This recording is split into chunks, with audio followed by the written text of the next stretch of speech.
നമസ്കാരം. National broadcasting news India അപ്ഡേറ്റ്സിലേക്ക് ഏവർക്കും സ്വാഗതം. സൈബർ കുറ്റകൃത്യങ്ങൾ തടയുന്നതിന് സംസ്ഥാന വ്യാപകമായി നടത്തിയ റെയ്ഡിൽ 263 പേർ അറസ്റ്റിൽ, 382 കേസുകൾ രജിസ്റ്റർ ചെയ്തു. 300 കോടിയിലധികം രൂപയുടെ സൈബർ തട്ടിപ്പ് ഇതുവരെ സംസ്ഥാനത്ത് നടന്നെന്ന് ADGP S. ശ്രീജിത്ത് പറഞ്ഞു. ഓപ്പറേഷൻ സൈബർ ഹണ്ട് എന്ന പേരിലാണ് കേരള പോലീസിലെ എല്ലാ വിഭാഗങ്ങളും ചേർന്ന് റെയ്ഡ് നടത്തിയത്. ഇന്ന് പുലർച്ചെ 6 മണി മുതൽ കേരള പോലീസ് സൈബർ ഓപ്പറേഷന്റെയും റേഞ്ച് DIGമാരുടെയും ജില്ലാ പോലീസ് മേധാവിമാരുടെയും മേൽനോട്ടത്തിലാണ് റെയ്ഡ് നടന്നത്. സൈബർ സാമ്പത്തിക കുറ്റകൃത്യങ്ങളിൽ പങ്കാളികളായി അനധികൃതമായി സാമ്പത്തിക നേട്ടം ഉണ്ടാക്കിയവരെയും അക്കൗണ്ടുകൾ വാടകയ്ക്ക് നൽകി കമ്മീഷനുകൾ കൈപ്പറ്റിയവരെയുമാണ് അറസ്റ്റ് ചെയ്തത്. അക്കൗണ്ടിലേക്ക് അറിയാതെ പണം വന്ന ഉടമകളെയും അന്വേഷണ പരിധിയിൽ ഉൾപ്പെടുത്തിയിരുന്നു.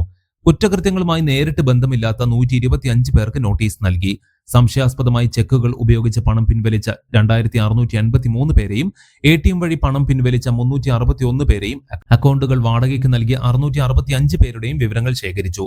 ഇന്ന് നടന്ന റെയ്ഡിൽ 382 കേസുകൾ രജിസ്റ്റർ ചെയ്തു. 263 പേരുടെ അറസ്റ്റ് രേഖപ്പെടുത്തി.